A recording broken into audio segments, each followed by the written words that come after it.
All right, we are back with another episode of 90s Noise. I'm April, born 1991. And I'm Ashley, born 1988. So we just want to thank everyone for listening to our episode. And we want to remind everyone that we do have a Patreon account that you can find a link to either in our show notes for each episode, or you can find the link to it on our Instagram, which is 90s Noise. And we have a great deal for $3 a month. You have access to all of our videos of all of our episodes, all of the exclusive interviews that we do with all of our guests. You also will have access to a couple of fun bonus episodes each month, either related to a past episode or just something random that we decided to do. So we would love it if you would go on and support us and check that out. Also remember to follow us on Instagram, and of course, leave us a review wherever you listen to your podcast, whatever platform that is. Leave us a review. We would love to hear from you. We really do appreciate all of your support, and we will definitely shout out any reviews that we get. Also, don't be afraid. Send us some messages on Instagram. We love talking to people and hearing feedback. And yeah, we would love to hear from you. All right, we are back on 90s Noise, and today we have a very special guest. He is, I can't even begin to give an intro because there's so much that this gentleman has done. We've got Nick Egan here, and he is a music video director, a graphic designer, a painter. The list goes on and on for your art-based resume. And it's incredible. Thank you. We are so excited to have you with us this morning for you out in LA. It's just early afternoon for us here in Florida. So we would love to hear about your time working with different artists in the 90s, yeah, and just how you got started in the industry. Let's start with that. Thank you for having me. I appreciate it. It's always good to be recognized for the work you've done. And I'm always happy when people has inspired people. And so you want a brief history? Yeah. Well, I was, without giving too many dates away, I was one of the first wave of punk rockers back in 1976. I was at art school. A small provincial art school outside of London called Watford Art School. And that happened to coincide with well, let's just get it back just a little bit further than that. But back in 1976, in the beginning of the early part of 76 or late 75, I went to see David Bowie play at Wembley. And Wembley Arena, which holds about 20,000 people, it's an indoor arena. And he was doing his Thin White Duke tour. And I remember going there, and I went with my stepsister. We had tickets, and they had restricted view tickets, and we were right in the side of the show at the very back.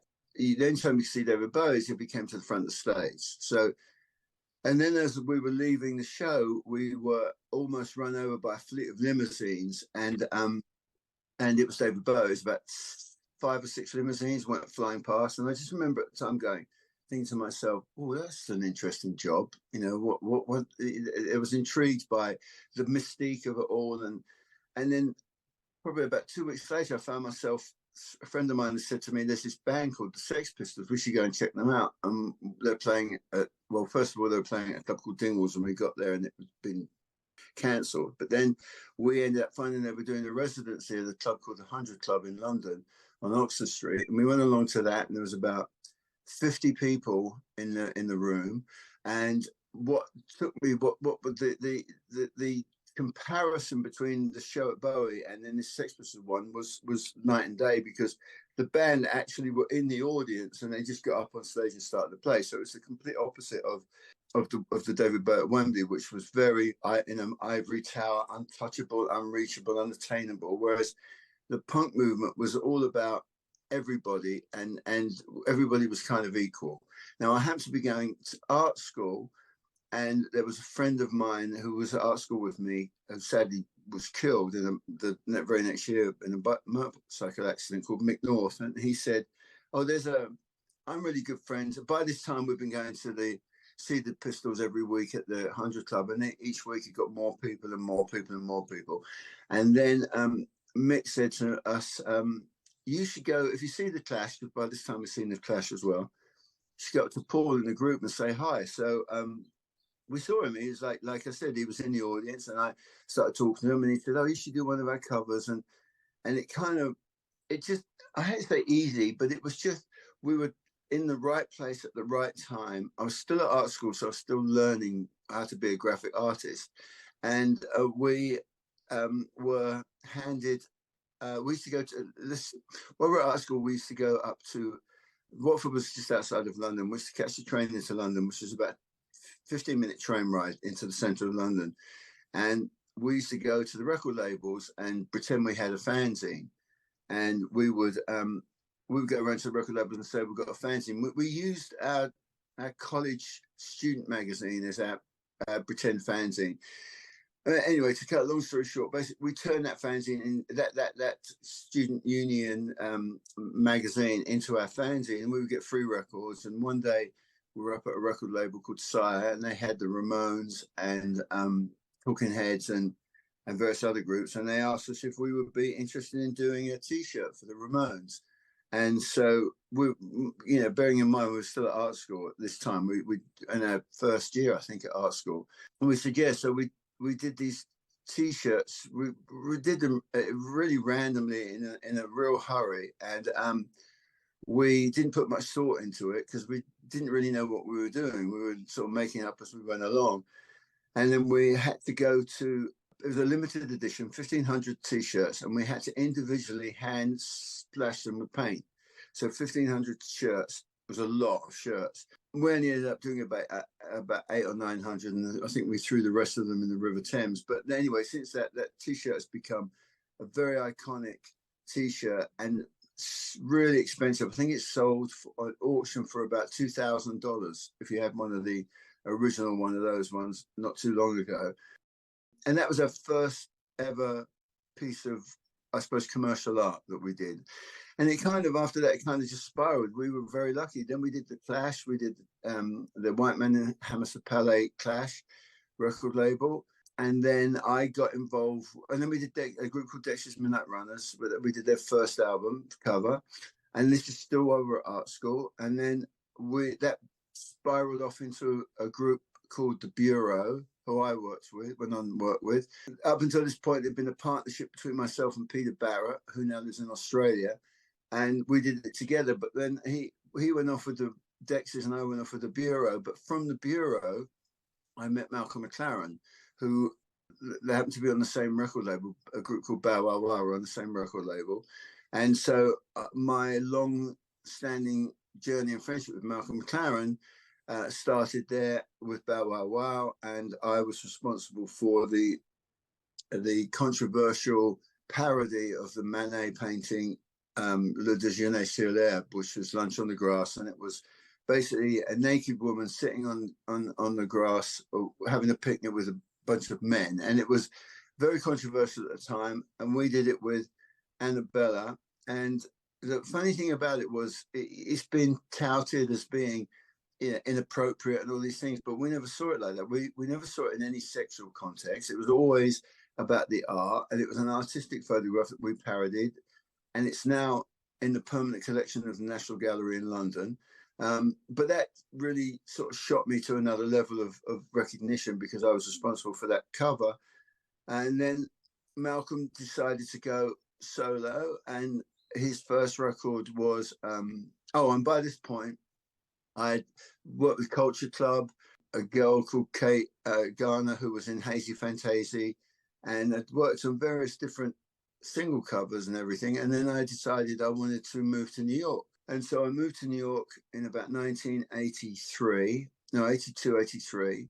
And it coincided with Malcolm McLaren making an album called Duck Rock, which was at the very birth of hip hop. So this was when hip hop didn't even have a name, and it was when people even in Manhattan had not even heard of this whole thing that was happening in the South Bronx. And so Malcolm, when he was making this record, it was what another first was a world record. Nobody even had done world records at this point. And so Malcolm had been to various places around the world and recorded some music from Central America, some music from South Africa, and then this music that was evolving out of the Bronx called rap music. And he made a record called Buffalo Gals, which was a huge, it was the first hip hop record or rap record to ever be played in Europe and become a hit. That since then it's been one of the most downloaded, sampled records of all, one of the most sampled records of all time.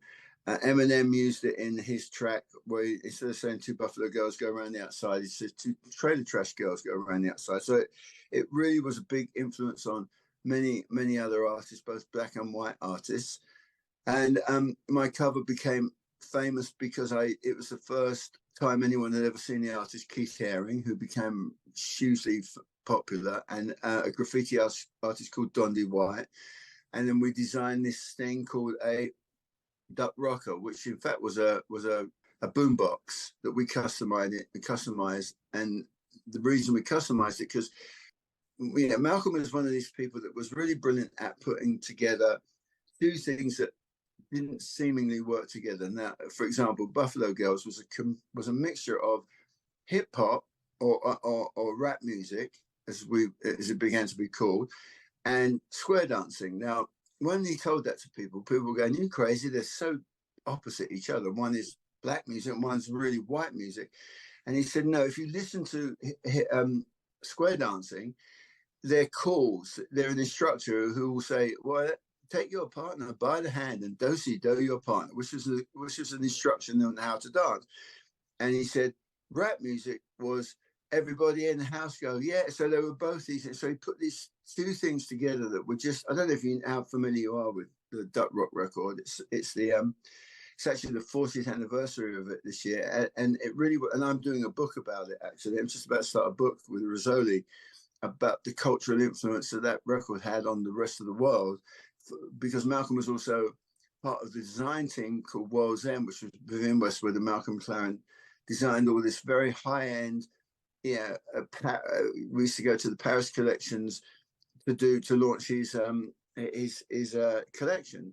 And Vivienne and Malcolm were very street-based ideas mixed with historical, like they had a pirate collection, and then they had a Buffalo Girls collection, which was really expensive, high-end couture, almost couture clothing mixed with street clothing. So that became a huge influence. So while I was in New York, I got to work with Bob Dylan, and I did Bob Dylan's Biograph record, which was a celebration of all his work. I worked with Iggy Pop. I did Blah, Blah, Blah with Iggy Pop. I did the Psychedelic Furs, Midnight to Midnight. And while I was at that point, I also began, I met Michael Hutchins from INXS through a friend of mine. And then that led me to going to Sydney in Australia to work on and do the Kick cover for INXS. So what basically all my firsts have always been very high profile. My first album cover was Texas Minute Runners. My first single cover was The Clash. My first work I did in New York was Iggy Pop and Bob Dylan. And then I got to work with INXS, who at that time were a popular band, but weren't quite as international as they became. And I decided I took them from being an Australian band into becoming an international successful band, because Kick sold so many records. And so I lived in Australia for a year. And then after I finished doing INXS, two covers for them, Kick and X, I decided to move to Los Angeles. And while I was in Los Angeles, having done the Iggy Pop cover for Blah, Blah, Blah, someone said, well, why they needed a video for it. And someone said, well, why don't we, because he wasn't available to go and shoot anything. It was just some live footage and whatever else needed to go into it. So someone recommended me to do it. So I reluctantly did a video, because I didn't really believe in videos at that point. I believed in, and this was really at the beginning, very early part of MTV. I believed album covers were much more credible than videos. And I thought videos were you could take an album cover out and look at it whenever you wanted and play a record whenever you wanted. Whereas a video, you had to wait for someone to play your favorite video. But when I did it, I really got the bug for it. I really loved doing it. And it got heavy rotation on MTV. And then there was a period where I was doing album covers and music videos simultaneously. And that was really hard to do that. I always thought that, it was a natural progression from someone who designed the record cover to somebody who did the video. I thought it made sense to me that the two worked together.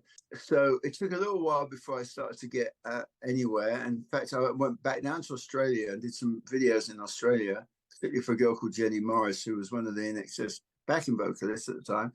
And then when I came back, I got to work with Wendy and Lisa, who had just left Prince, and they'd gone solo.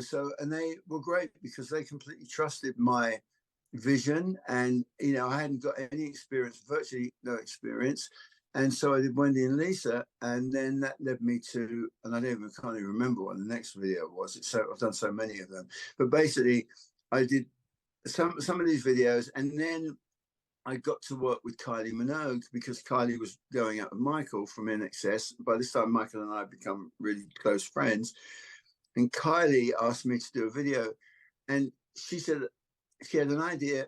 We had an idea together, but she basically said I could do whatever I want. So up until this point, my videos were just performance bands performing on the stage. And it's kind of boring. And Kylie was the first person to say, let's do something fun and colorful and doesn't have to be.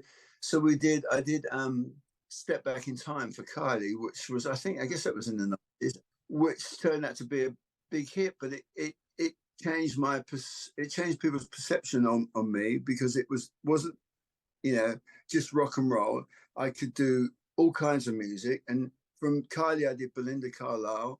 The two songs are difficult for Belinda, but Belinda was a great person to work with and really one of the most photogenic people I've ever worked with. I did a lot of these beauty things with women. And then, but through Kylie Minogue, ironically, I got led to do Sonic Youth. And then the Sonic Youth video, and the Sonic Youth video led me to doing a Soup Dragons video, which the Soup Dragons were nominated for Best Alternative Video in 1991, I believe it was, along with Nirvana, Red Hot Chili Peppers, and Pearl Jam.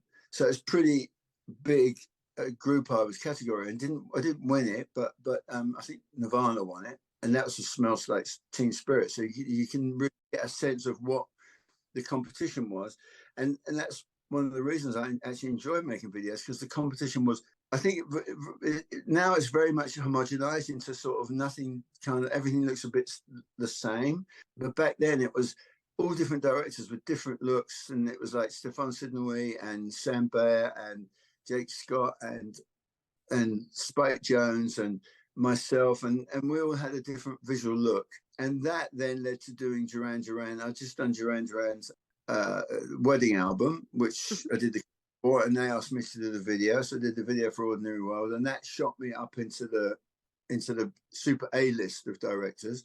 And then I continued to do, videos like with Oasis and In Excess, and I did a few for Duran Duran.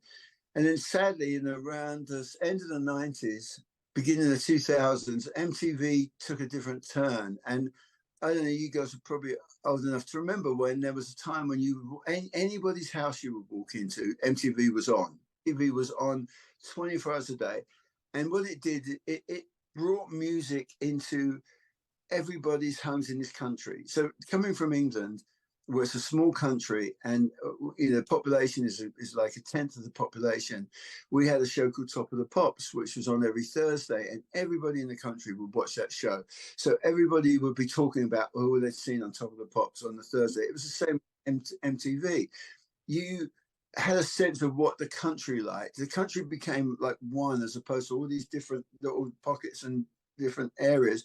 Everybody watched MTV. Everybody was into the music. So if you got on MTV, which I became one of the directors when they first put a name on, you knew who directed. You kind of knew who directed it. You knew what kind of videos you liked. And then it was the bands. It was almost like the directors became as important as the bands were, because you sort of followed our director. And And so it was what I call the glory days of making videos, because you know, you knew that if your video got on Buzz Clip or Clip of the Week or whatever it was, you knew that that was going to lead to other things. So that was really at its best and its peak. And suddenly MTV decided that their format was going to be reality TV. And so they started to focus on reality TV. And then coinciding with the birth of the internet, it kind of like took the videos down, and reality TV came along, and we all know where that led to us with the Kardashians, that terrible whole disgraceful reality TV crap that got on. So it kind of killed the industry a little bit. And now I think you've got, what you have is, you have, like it is, without going, obviously don't want to go into politics here, but what you've got is the extremes. You've got the super rich like Taylor Swift and people like that, and then you've got the really low budget, and then you've got not much in between. Still the area. Whereas in the 90s with MTV, you had like the million selling and less selling sort of alternative groups. Then you had like the medium sized groups, and then you had the super groups like Michael Jackson and Madonna and U2. And then you had this middle thing, whether it be Bon Jovi or Nirvana, and although they went bigger. So you had this covering all kind of aspects of music. Now music has gone off into pockets of independent alternative music, but it's all dissipated all over the place. And then you've got the big super like bands that spend a lot of money on their videos. So basically, there you go. That's it. That's a quick narration on my history. Obviously, I've done other things besides just music videos and album covers. I still do the odd music video once in a while. I mean, I did a recent collection of videos with a guy called Merchant, who John Taylor had co-written with, and he'd asked me to do. I did a video with John, who was in the video, and that was great. I really liked doing that with him. He was a kid; he was only 25 years old, and he was very inspired by the 80s and 90s. And but there was no money in it, and yes, now I do it for the love of doing them as opposed to the financial. Well, even when I did them, I didn't do it for the money. I just happened to get paid a lot of money back then. But it kind of, the industry has gone so down the toilet that I think it's sad, really, that now you've got YouTube, and YouTube is great, but it's not MTV. You know, it's not.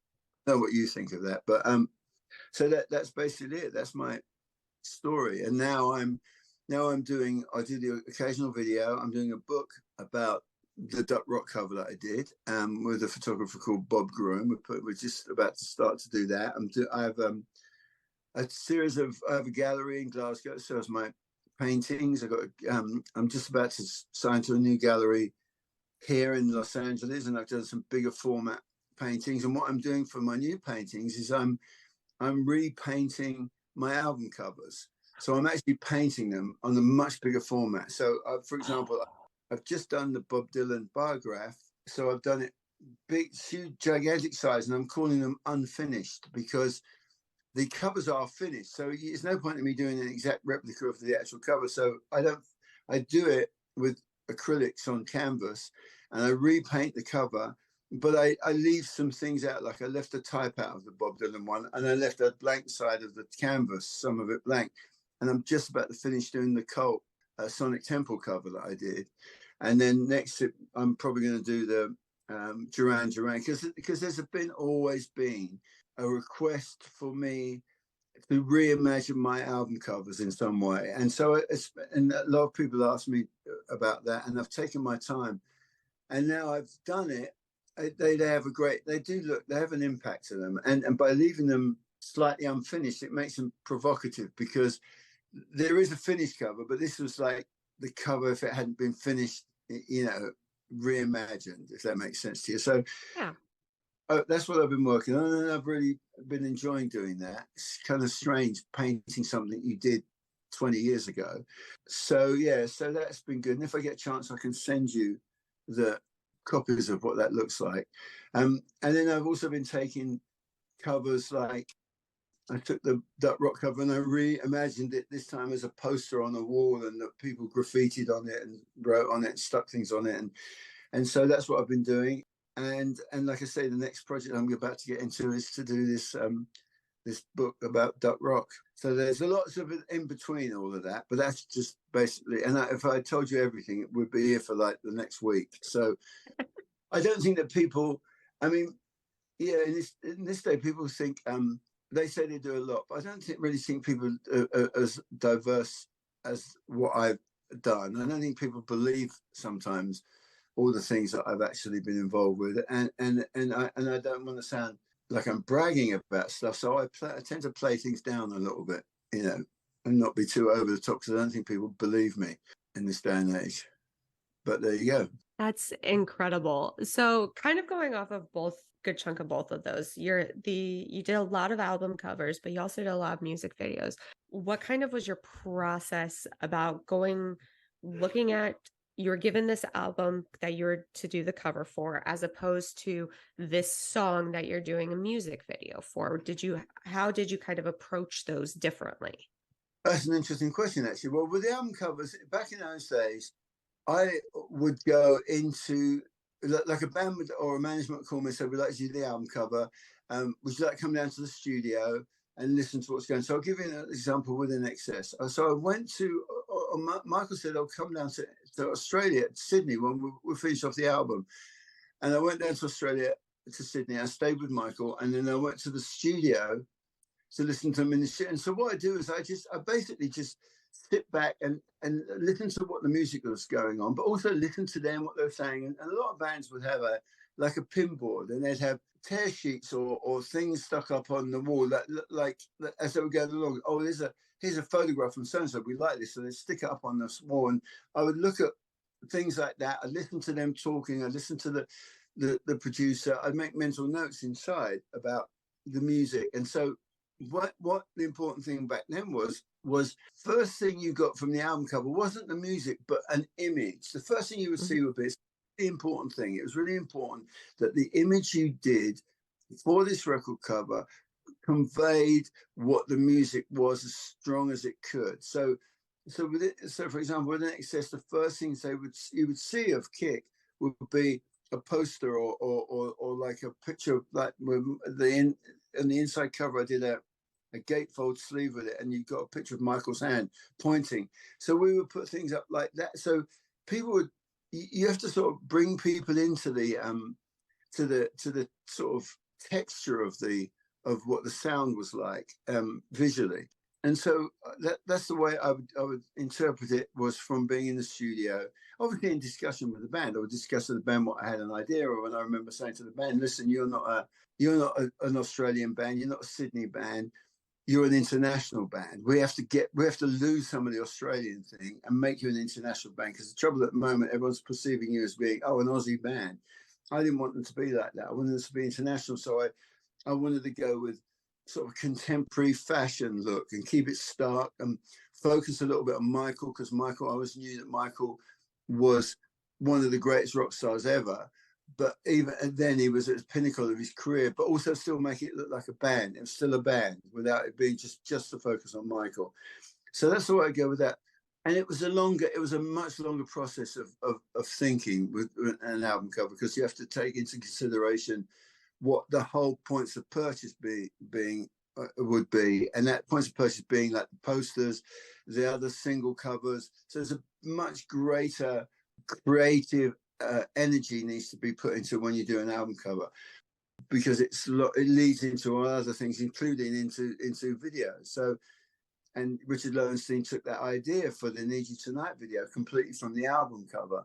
So that's a really big, a huge burden to take on you, because it has to have longevity. It has to sort of click with people immediately, because you can ruin or make a band from the images that come from the album cover. If you do the wrong imagery, it can ruin a band's. And I've done a couple of bad covers that have sort of not destroyed a record, because the record has to be good.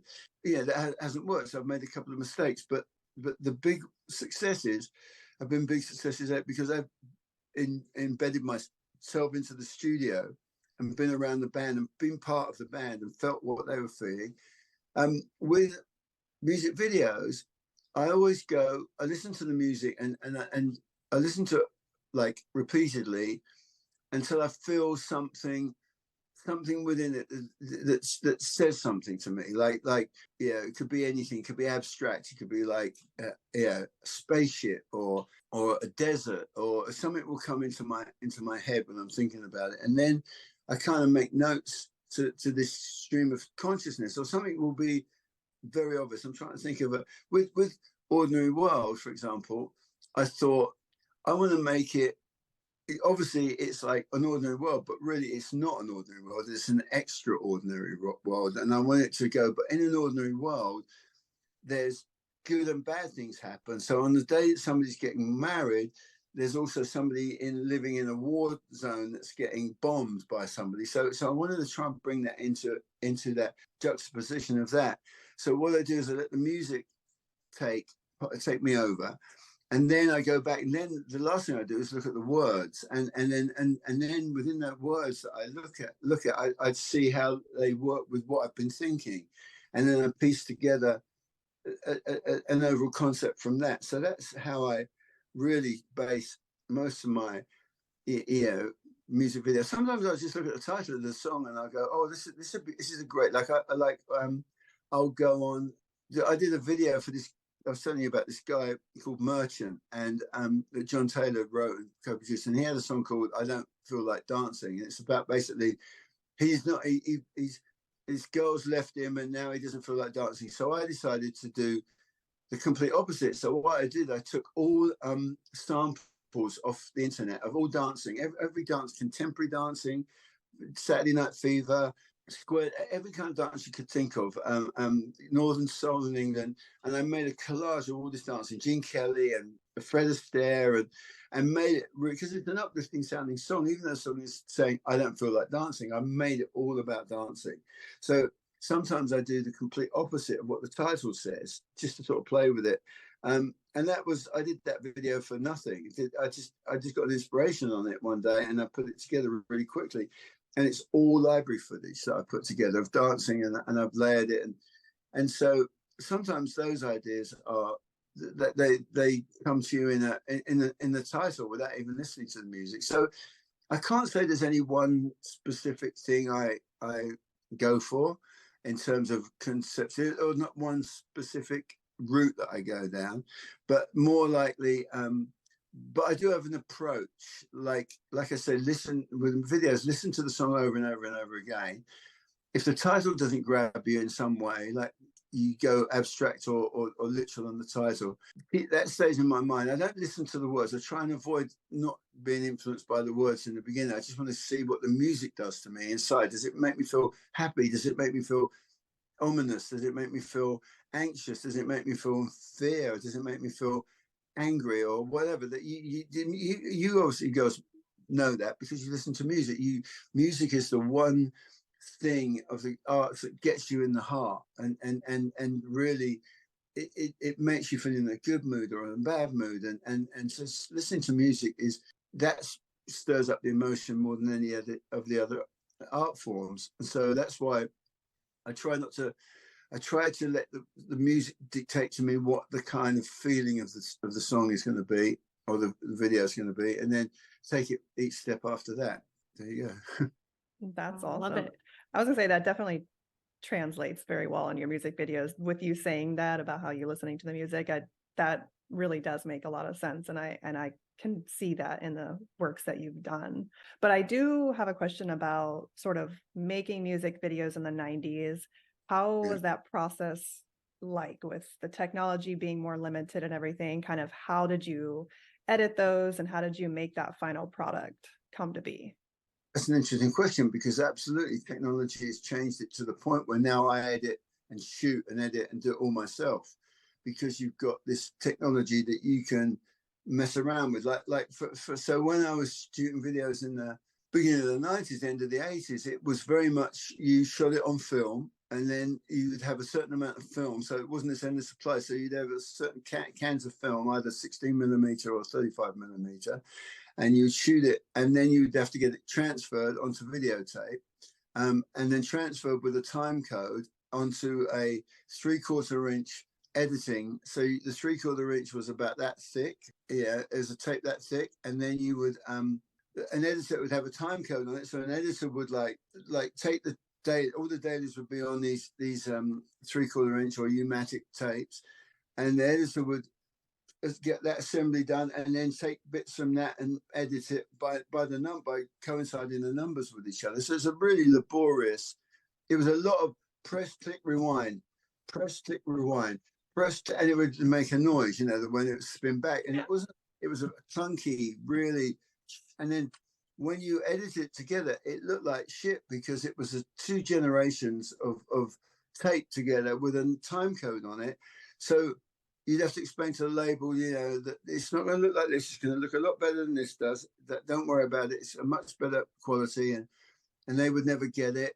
They'd always think, "Oh, look, it looks terrible." But I had a very keen sense of editing, but I just knew at the time it was something I didn't want to do. But I knew what made a good edit and a good pace on an edit, which is why in the end, when by now when you got Adobe Prime, it's easy to do. It's literally you can do it on your keyboard, and so that's the way you go through it. Then you would have to present to the label a rough cut, what's called a rough cut, with all the time code on it, and get the approval to do the online version of it, which was taken from the master 1-inch tape as opposed to 1/2 inch or 3/4 of an inch. It was, and then the 1-inch online, and that was a clean, untouched, hidden time code that you would put and lay it down as a finished online, and that would be the final thing you present. So it went through like, it's a good question, the technology thing. It went through, I saw throughout my music video career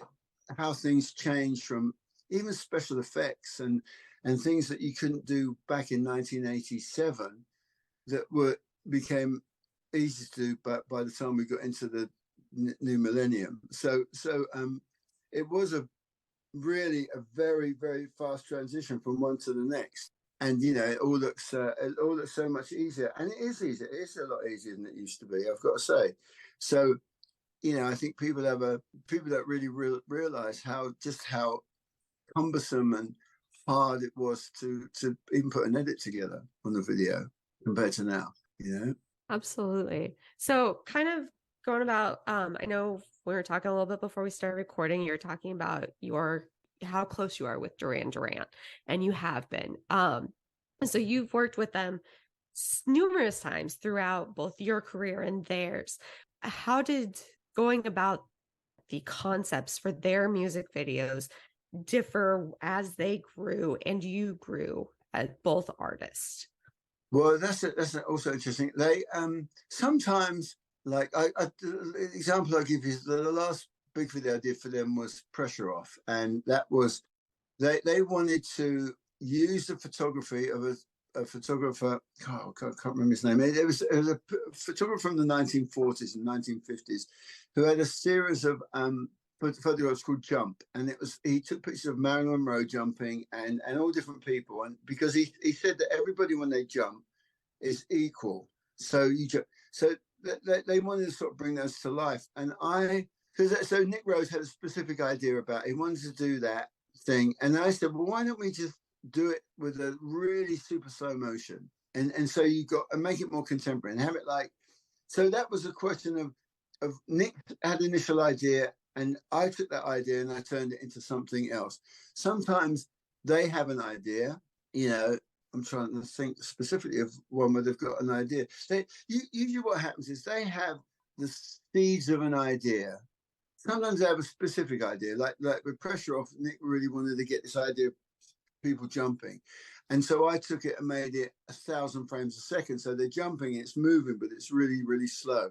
And that actually, out of all my Duran Duran videos, is my favorite video I've done. And that was, I don't know, about 5 or 6 years ago I did that video. But that I liked. With the others, with Ordinary World, pretty much it was my idea from the start to finish on that one, because I think they've been around looking and talking to various people about doing the video. So that came, but there's always a discussion with Duran Duran. You don't just go and do it. The one that I did was All You Need Is Now. That video was completely all my idea. And what I said to them is that what I want to do is a video that doesn't have an idea. I show up with a camera. I go to each one of you, what you're doing. It's obviously your house, and I shoot a little bit of stuff, a little insert of, and that, I love that video too, actually. And I said, but also let's do a performance, because we don't let's do a raw band performance, like a rehearsal performance. And we did it in black and white, and they're in there. There's in a small area. They came up with the idea of putting the silver paper up on the silver foil up on the walls around it. And so what it is, we have a very interesting balance between the two of us, between they have an idea, I will interpret it, and if I have an idea, they will interpret it their way. Do you see what I'm saying?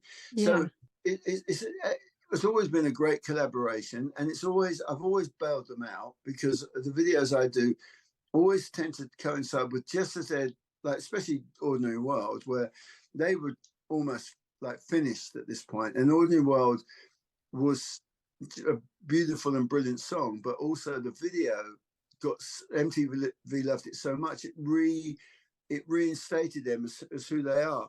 And I've done that, and I did that happen with Pressure Off. They were just coming down, and I got them, and we did Pressure Off, and we had Janelle Monáe in it, and Nile Rodgers, and the concept of jumping was perfect for that video. We made it look very fashion. So, like I said, it's more of a collaborative thing, you know.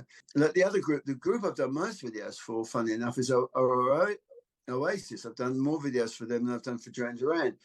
And that usually is all me, you know, and I run the ideas by them, but it's usually all me. And you know, they have their criticisms and their comments. Every band has something to say. Although Noel always slags off every video that's ever done for him, but I think that's part of his image. But yeah, so, and videos, but then you forget that in between, and you talk about the band, but there's always a record label, and they have to put their ideas in. So that's the other thing that's always, people forget. The record label like to be involved with the concept as well. You know, they have to put their 2 cents worth in, and that can be difficult because I'm the kind of conduit between the two. Like the record label try and use me to get their ideas in through me, and I've got to try and interpret that into the band if I think it's so it can get very, very messy at times. You know, trying to get everybody's idea on paper, and that I've had a few videos where I've tried to be like that, and it just never works. It never ever works. It never works when you've got too many people. You've got to prioritize what you think the good idea is. And will that be from the label, or will that be from the band, or will it be from yourself? You've got to prioritize what you think is the good idea, instinctively the good idea, and you have to follow it as much as you can while staying open about interpreting certain ideas within that. But you've got to, but if you're trying to do it by committee, it never works. And I've done a few videos like that, and I go, well, maybe this time it'll work, and it never works, you know. So that's I did a video recently with an artist, and there were so many people involved with it, and I thought, well, okay, let's try and make it work with the urban department, the marketing department, the manager, the head of the label, and it ends up being a complete mess. And so I really have learnt my lesson on that. But it's a tricky situation, because when you get a job given to you, you've got to be respectful of the people that are paying you for it. So you've got to kind of be respectful to the label, because they're the ones that are paying you.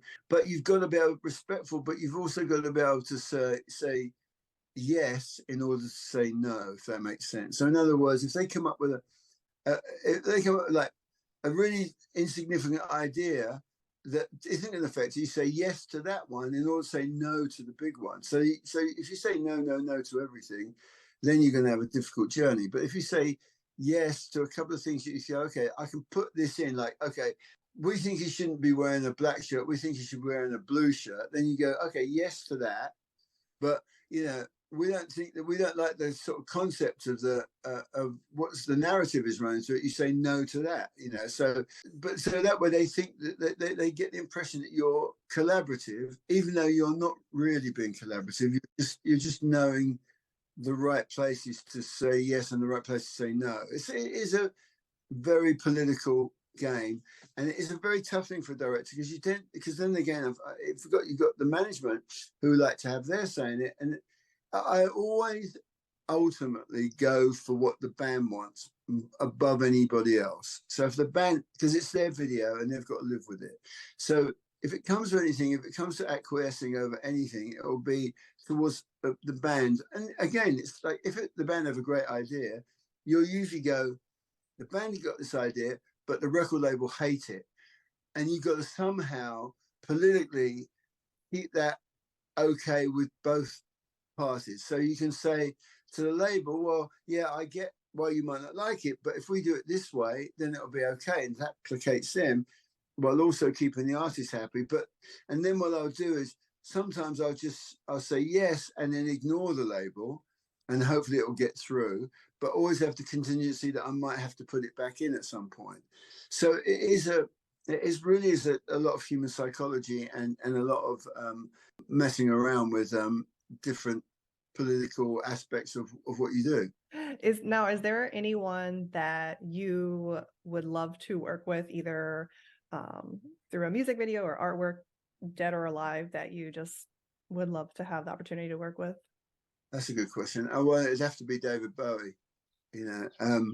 David Bowie, if you're English and you're around my age and you sort of like grew up in the 70s and the 80s, and Duran Duran the same. It's like we worship David Bowie in England. I mean, he changed everything for us because he didn't play.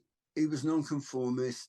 He played that androgynous thing between sexuality, which nobody had really done up until that point. His songs were everything from rock and roll, anthemic, to beautiful poetry. His image changes were great. So yeah, it would be David Bowie. And I never got the chance to even come close to working with him. I did work with Rod Stewart though. I did a video for Rod Stewart. Yeah. I was actually going to ask about that. So one of the worst I've ever worked with. And I tell you the reason why, because I was a big Rod Stewart fan. In fact, I like the Faces, and then I like Rod Stewart. And I saw, when I was very young, I saw Rod Stewart and Elton John perform at Watford Football Club, which is close to where I live. And I got to like Elton John as a result. I thought Elton John was great.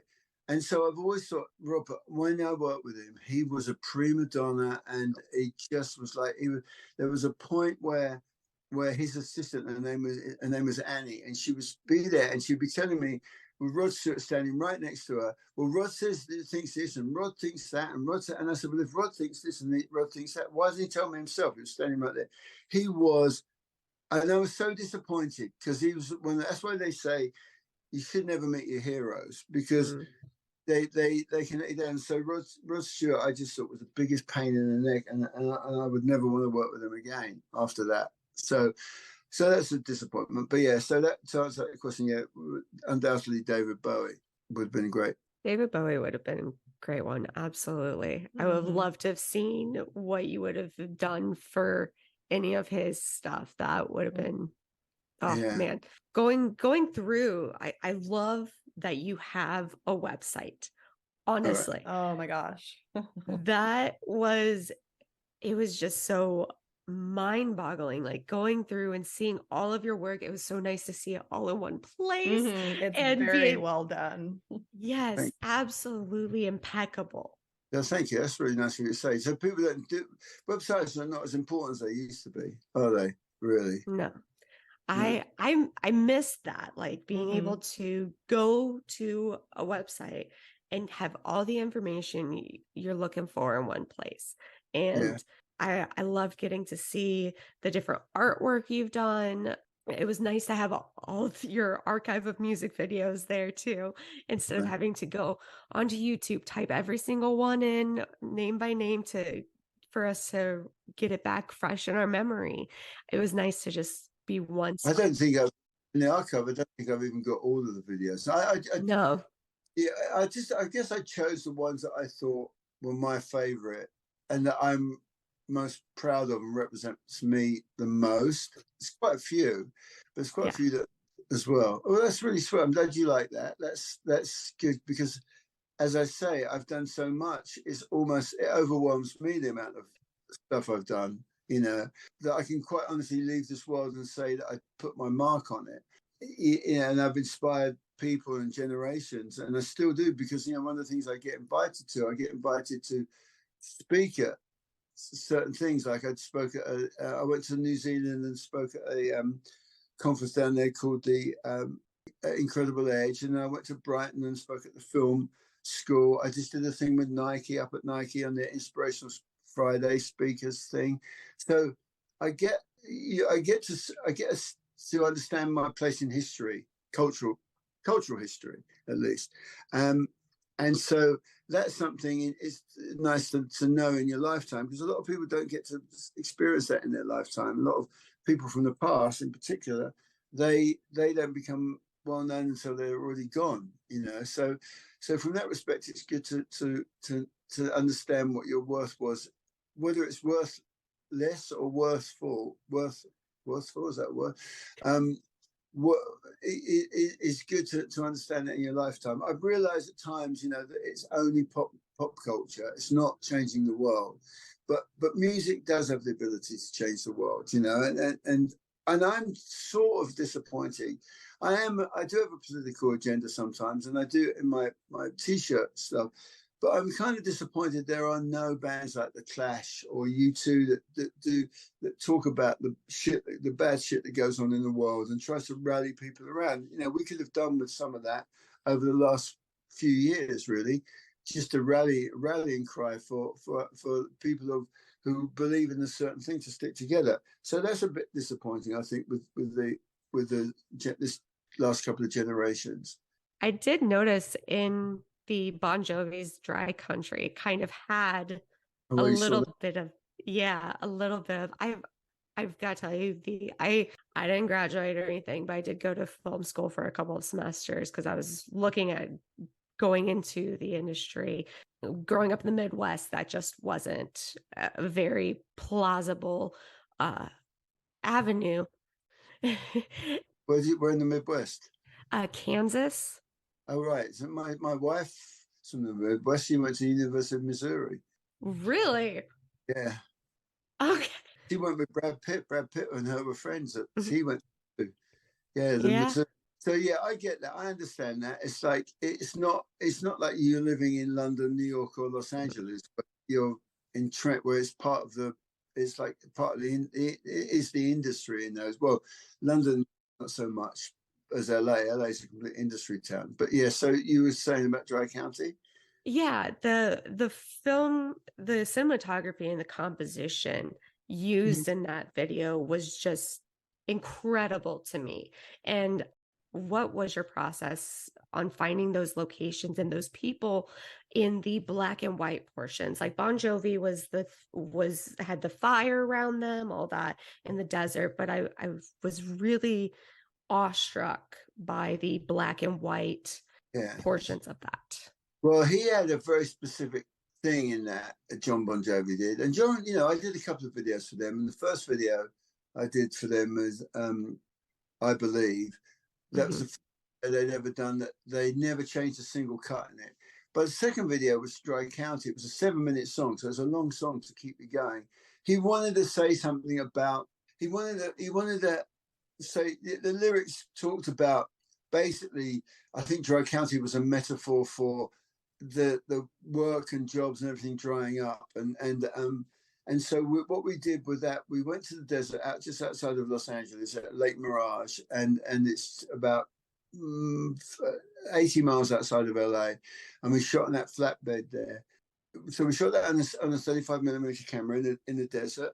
We didn't have very long to shoot it in because they had to go off on a tour, and so, but we had, while we were scouting, while we were looking for locations, we took a camera, the stills camera, and we used to use this technique with a bolt load camera. So it was a camera that took 200 stills instead of like the regular 36 or something, with a motor drive. So you could animate those things. You could animate the frames.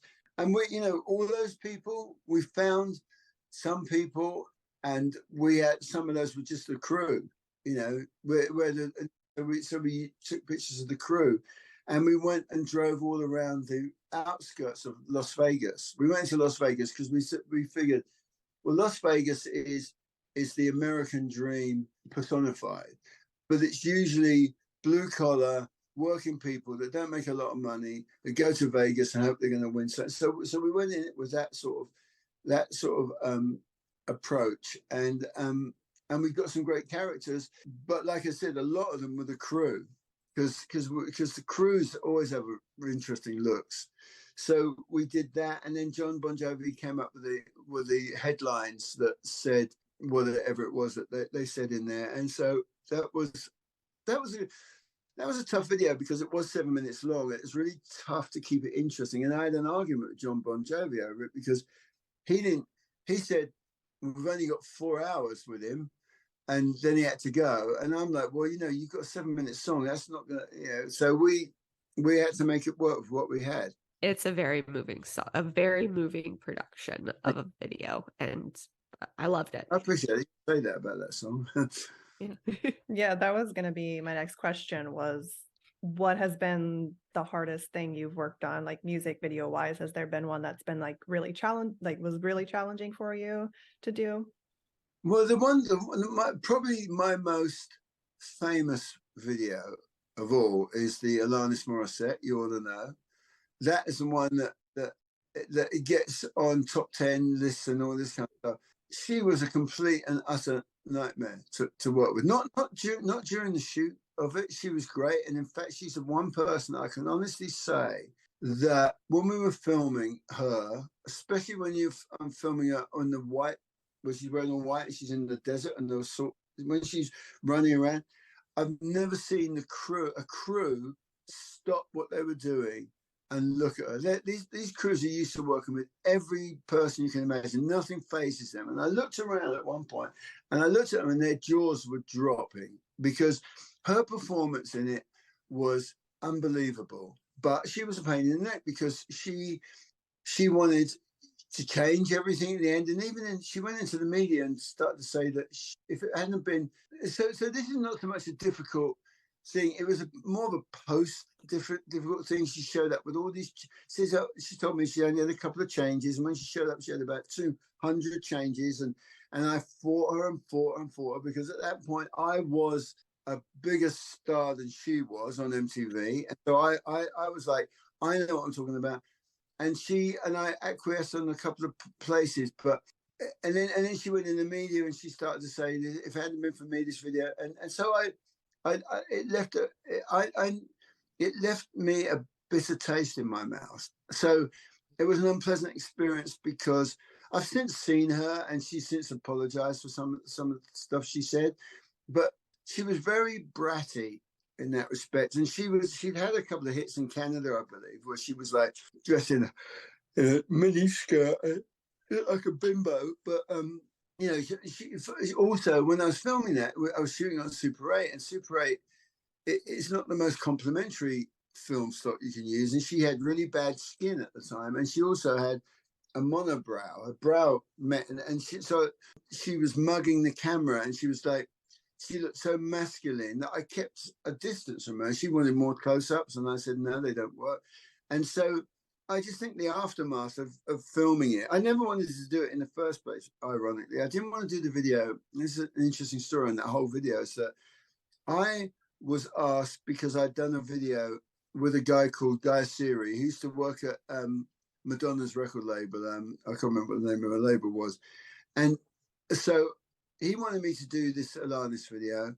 But at the same time, my girlfriend at the time, who I had a child with, she got the job in the video commissioning department, and I said no, I didn't. I kept trying not to do it because I didn't want to work with her because it was an acrimonious breakup, so I didn't want to work with her.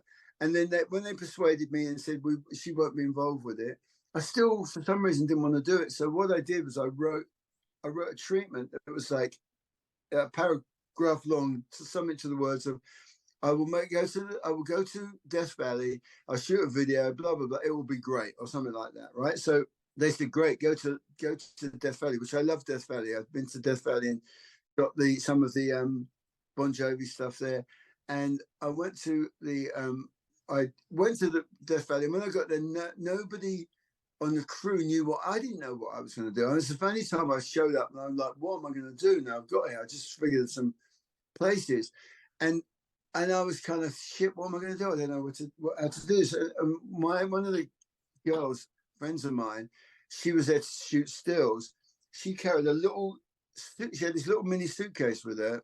And I don't know if you guys remember, there was a time when they used to get these stickers out of sticker machines of cats, like a Siamese cat stickers. Anyway, so she was walking along with that, and I thought of the song, and I thought about the words of the song. It's like, I hate to bug you in the middle of dinner, which was ironic because obviously that's exactly what she wanted to do. So in my head, I got this the Terminator film of this girl who was so pissed that she would walk across the country. And that suitcase was the thing that nailed it for me. When I saw the suitcase, I said, let's give her the suitcase because she's got such a energy about this breakup that she gets to the point where she says, I hate to bug you in the middle of dinner, which is exactly what she did want to do. She did want to bug that person at dinner, and that was very much in Alanis' personality. So that's when a light bulb went off in my head, and I thought, that's the concept. It's her. Well, that's why you got these long shots of her keep walking. She's walking and walking and walking because she's on the way to confront this guy, and she gets changed into another outfit.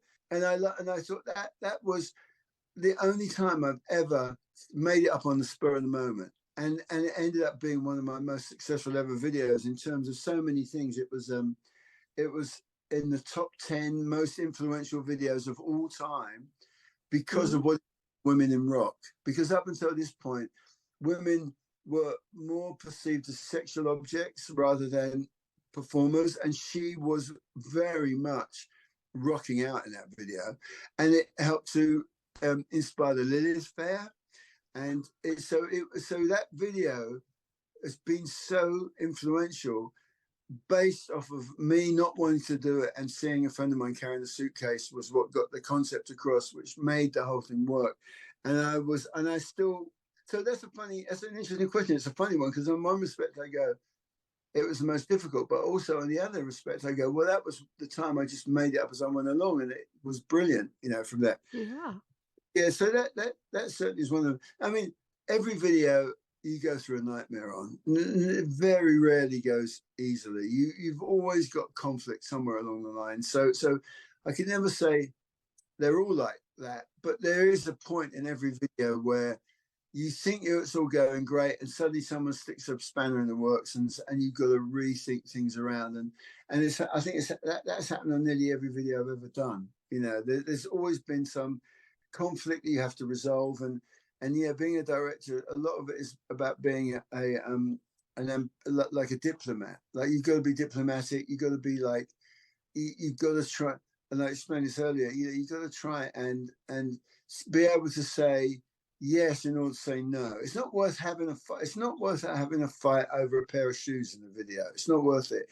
If somebody wants to wear these shoes as opposed to these shoes, you just go with the one that everybody wants to go with, because it's not worth fighting over that, because there's going to be something that's much bigger that comes along, like in the edit or in usually what happens is I'm pretty cool about like the Alanis thing. I wanted her definitely to be changing, and I definitely wanted her in all white at one point, and I definitely wanted her wearing a colourful, like she had that blue shirt, colourful shirt that we shot in amongst the poppy seeds. The wardrobe was important to me on that, but normally the wardrobe is important. I always say it has to be what the band feel. If they feel comfortable, like Duran Duran, you don't have to worry about it. Oasis, you didn't have to worry about it.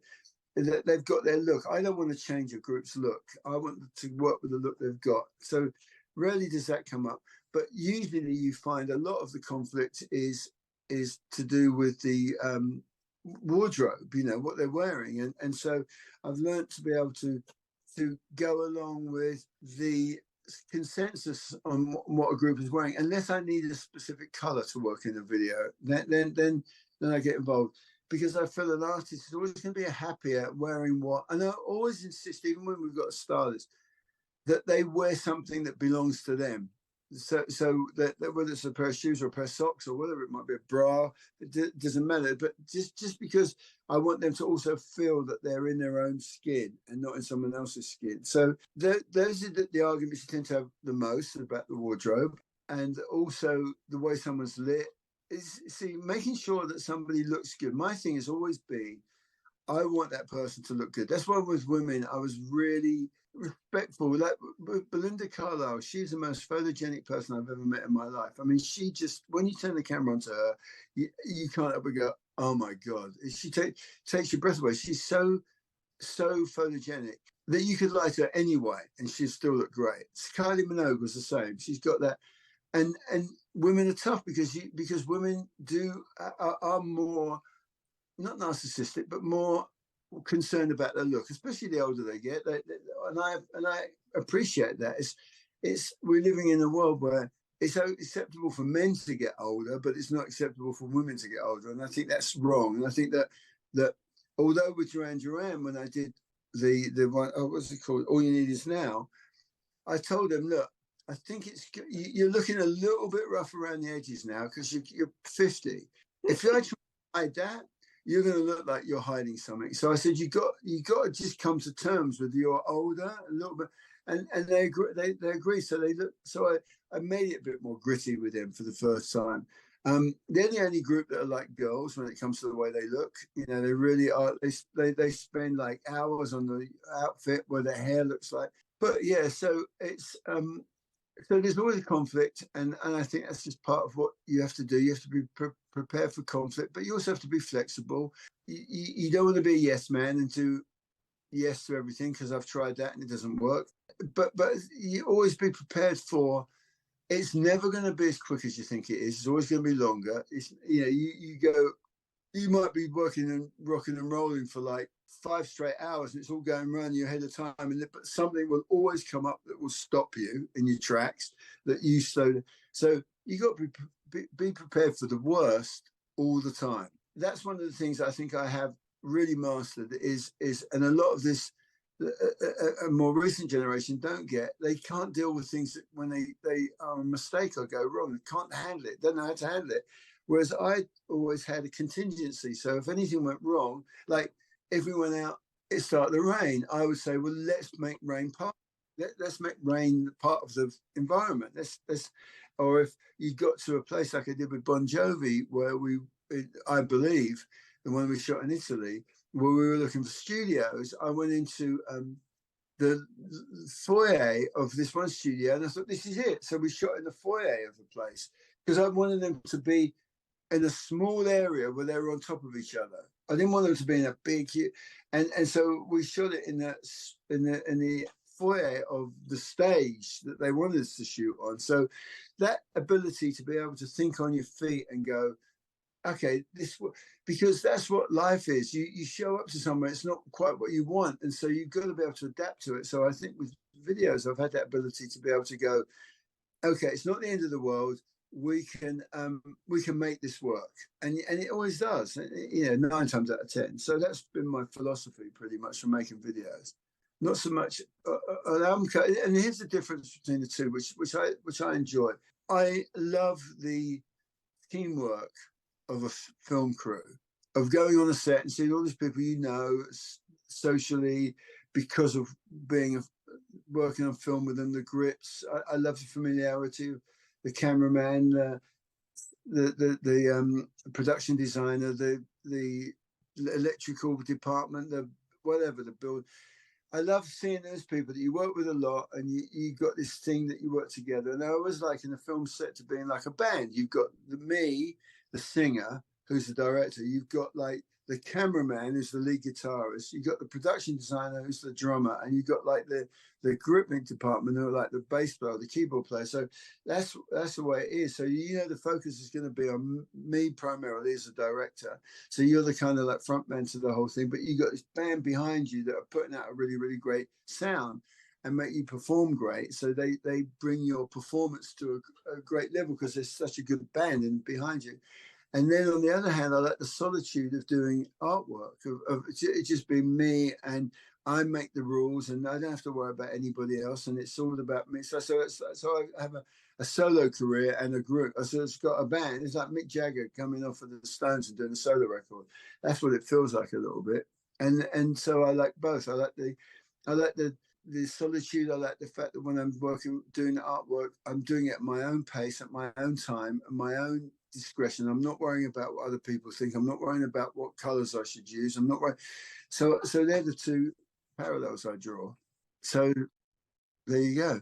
I love that. I love how you compared it to being band and then like going on a solo tour type thing. That's incredible. So I did want to touch on this real quick because go on your website. I saw this. You did a lot of merchandise also. Yeah. And so I was curious, do you have either a favorite album cover or piece of merchandise like the Ramones shirt that you're talking about that you have created? Well, I would have to say my favorite album cover is, well, two I would say would be the Malcolm McLaren Duck Rock cover, just because that was different for me when I did that cover, because I had to integrate Keith Haring, who was a graffiti artist, Dondi White, and then that machine I had built, and I think that is in the Metropolitan Museum of Art, and it still goes on today, the popularity. And then I suppose the INXS kit cover, because of what it did in terms of their career. So I'd have to say that those two would be my favorite album covers. Can I ask one more question? Okay. What has been your favorite place, like favorite location to shoot at for a music video? Oh, that's an easy one. Death Valley. I've shot three. I shot Alanis Morissette in Death Valley. I shot Oasis, Who Feels Love, in Death Valley. I shot as a little thing on the commercial side that I shot called Perump, which I went out, and that was a great. I signed to a production company, and they wanted me to go. They gave me some money. They said, go out and film what you think is a Nick Egan, represents Nick Egan. So I went out to the desert, and I didn't actually know. Again, it's similar to the Alanis thing. I didn't kind of know what I wanted to film. I just know I wanted to be out in around Death Valley, and I brought in this kind of poetry. But then we went to this bar and we bumped into this guy, and his name was Leroy Work, and he was about 85 years old, and he was in this bar with this sleazy bar with his wife, and he started talking to us, and he started telling us about how when he worked for the government, they were working and on the job somewhere, and they said that the guys had to stop what they were doing and get on the bus or go in this place, and they trying to hurry up, but they didn't get everyone out away from this workspace they're at. And he said what it was about 200 feet above the ground, about the size of a Winnebago, was a craft, like some sort of like spacecraft that was not aliens. It was piloted by American pilots, but it was a captured or crashed UFO, and they were doing reverse engineering on it. And he said it went by them really slow, and they looked at it, and that's why they wanted nobody to see it, but they saw this thing. And he told that story, and again, I looked at the crew, and the crew's jaws would drop because he told it in such a great way. He obviously wasn't making up; he was the told guy. And so I turned it into this little thing about spotting a UFO. So you got this thing, I started, and then it began to move, and it went up and it went down, and I put that together, and that was all done in Death Valley. Because Death Valley, if you were ever going to go to an alien space, I don't know if you know anything about Death Valley, it is like another planet. It is unbelievable. It's the lowest point in America, North America. It's 300 feet below sea level, and so you've got this white, and it's in the Alanis video, this white, looks like snow, but it's salt, and you can't go on it. We had to get permission to go on it because it's this salt. It's like, and then the rocks around are all like pastel colors. They're like pink and like baby blue and green, and it's the most epic place I've ever been to. It is like another planet. So, and it's so photogenic as well. It's incredibly photogenic because the light in there, and it's so I've shot 3 things there. So that's an easy one. Good question, because nobody ever asked me that. You don't even question. I say, guys, you've done your research. Oh, well, We we try. we like to make sure we come prepared and everything. You did. So is that enough for you girls? Because I do have to get off and do stuff. Absolutely. I was just about to say thank you so much, Nick, for coming on and joining us today. We really appreciate it. We can't wait for what you've got coming up with the book and your art shows and everything. I'll keep in touch with you girls. Absolutely. I can't stand the sound of my own voice. I listen to it for 5 minutes and I go, oh, cringe, and I can't listen anymore. But anyway, you've been great. I really have appreciated your listening, but also your questions have been really, really good and interesting questions. Oh, So thank you. So let's keep in touch. Thanks again for today, and good luck with putting this one together. You got more than enough, I'm sure. Absolutely. We do. Thank you so much again. And it's been lovely talking to you, and good luck. Thank you. Have a great day. And you take care. Bye. Bye.